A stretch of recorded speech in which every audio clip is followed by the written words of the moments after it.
endométriose, mais aussi fibromes utérins et kystes ovariens sont de plus en plus souvent diagnostiqués. Les symptômes sont douloureux et péjorent la qualité de vie des femmes qui en souffrent. Mais saviez-vous qu'on peut diminuer, voire même éliminer les symptômes grâce à une alimentation adaptée? Vous êtes prêts? Alors c'est parti!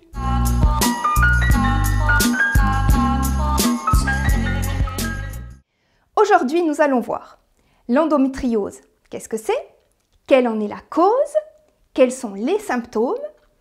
Quelle alimentation adopter pour soulager les symptômes? Pour faire cette vidéo, je me suis basée en partie sur les travaux du docteur McDougall parce que malheureusement, peu d'experts se sont penchés sur le lien entre les hormones, l'endométriose et l'alimentation, vu que l'alimentation occidentale reste la normalité. C'est une normalité dans beaucoup de pays et les gens ne veulent pas changer leur façon de s'alimenter parce qu'ils aiment beaucoup trop la viande et les produits animaux de manière générale. Et les aliments gras aussi. C'est une forme de dissonance cognitive, comme lorsqu'un fumeur vous dit qu'il n'arrêtera pas de fumer parce qu'il faut bien mourir de quelque chose un jour. Sans commentaire. L'endométriose, c'est une maladie féminine chronique et douloureuse qui cause de grosses souffrances physiques, mais qui cause aussi l'infertilité pour des millions de femmes. Selon l'OMS, à l'échelle mondiale, elle touche près de 10% des femmes et des filles en âge de procréer. C'est pas rien. Je vais vous expliquer en gros les mécanismes de cette maladie pour que vous puissiez en comprendre la gravité. L'utérus des femmes est tapissé par un tissu appelé endomètre. C'est ce tissu qui va se gorger de sang tout au long du cycle, ceci afin d'accueillir un éventuel fœtus. C'est comme un nid douillet préparé pour le bébé. Donc la paroi de l'endomètre va s'épaissir et s'il n'y a pas fécondation, il va y avoir ce qu'on appelle une desquamation de l'endomètre, un détachement en partie, pas en totalité, de cette paroi provoqué par la chute hormonale. En d'autres termes, la femme a ses règles. Bon, alors, que se passe-t-il en cas d'endométriose? Les cellules qui forment ce tissu vont migrer à des endroits où elles ne sont pas censées se trouver. On va donc avoir formation d'un tissu endométrial à divers endroits autour de la sphère génitale, comme les ovaires, les trompes de Fallope, les intestins et à d'autres parties abdominales internes. C'est ainsi que certaines femmes se retrouvent avec du tissu endométrial, par exemple, dans la vessie, ce qui implique des douleurs pelviennes et urinaires. Et vous imaginez bien que ces douleurs ne sont pas constantes, mais elles surviennent à la période de desquamation, donc pendant les règles, ou lors de changements hormonaux. L'hémorragie va provoquer une inflammation qui provoquera à son tour des douleurs. En gros, c'est ça. Et vous vous en doutez bien, la seule solution trouvée pour remédier à ce problème, c'est de stopper les règles. Et comment on va faire ça? En prescrivant la pilule en continu. C'est-à-dire, on ne fait pas les arrêts de pilule comme préconisé, mais on va continuer à la prendre tout au long du cycle. C'est évidemment pas recommandé, même si maintenant les médecins préconisent de faire des pauses de pilules tous les 3 à 4 mois. Mais ça veut dire aussi qu'à ce moment-là, les menstruations vont revenir et que les femmes vont souffrir à nouveau pendant quelques jours.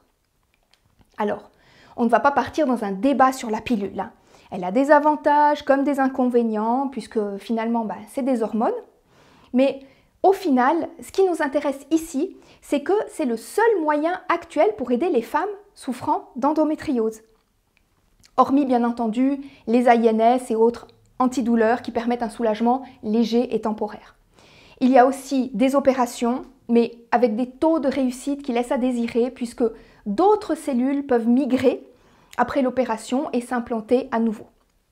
Donc, tout ça pour vous dire que l'endométriose est un problème complexe. Pour ce qui est des symptômes, nous parlons dans un premier temps de douleurs, comme je vous l'ai dit. Des douleurs qui s'installent souvent à partir des premières règles et qui vont donc passer inaperçues. On met ça sur le compte des douleurs menstruelles, des premières règles des adolescentes. Ce sont des dysménorrhées, voilà tout. Il y a d'autres symptômes comme des douleurs pendant les rapports intimes, au moment d'aller aux toilettes, des douleurs pelviennes qui deviennent chroniques, des ballonnements, des nausées, de la fatigue.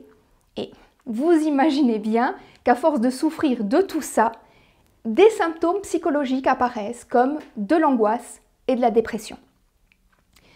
Comme pour d'autres maladies liées aux organes reproducteurs féminins, comme par exemple les fibromes utérins, les kystes ovariens, les cancers des ovaires ou de l'utérus, cancer de l'utérus qui finalement est un cancer de l'endomètre, eh bien les études qui ont été menées auprès des populations féminines ont démontré que le risque de développer de l'endométriose est beaucoup plus élevé si les femmes consomment de la viande rouge.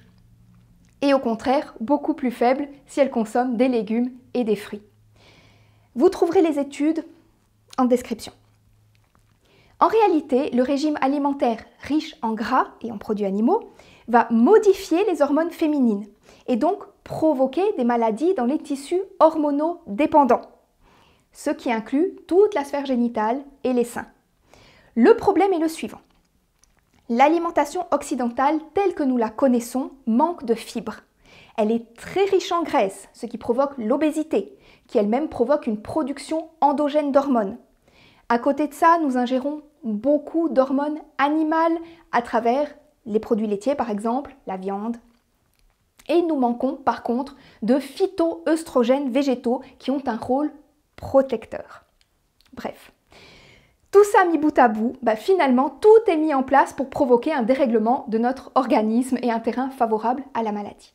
Mais lorsqu'une femme va faire une transition sur un régime HCLF, qui est pauvre en graisse et basé sur des aliments végétaux, ça va corriger les déséquilibres hormonaux. D'ailleurs, on le remarque bien vite si on souffre de dysménorrhée, de douleurs liées aux règles. Je vous en parlais dans une vidéo que je vous mettrai ici au-dessus, dans le petit et en description.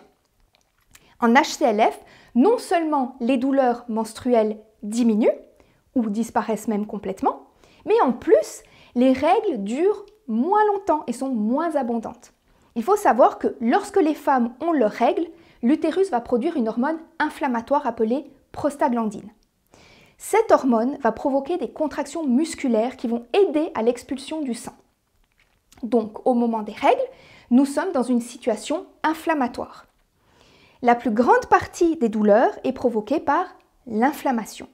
Alors, si par-dessus tout ça, vous apportez des aliments pro-inflammatoires qui vont donc faciliter l'inflammation, comme les produits animaux et les graisses, eh bien le problème va augmenter.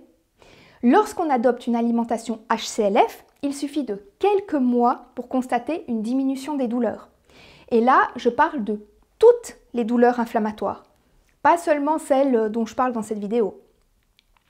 Alors, ça c'est une chose, mais en plus, on remarque que le risque de développer un cancer du sein ou de l'utérus va considérablement diminuer lorsqu'on adopte une alimentation HCLF. Et forcément, la perte de poids favorisée par une alimentation pauvre en graisse va à son tour améliorer la fonction reproductive de la femme. Si vous voulez lire des témoignages de personnes qui ont réduit leurs symptômes grâce à l'alimentation HCLF, vous pouvez rejoindre le groupe Facebook que j'ai créé qui s'appelle Vegan HCLF. Je vous mettrai le lien en description. Via Felicia à tous!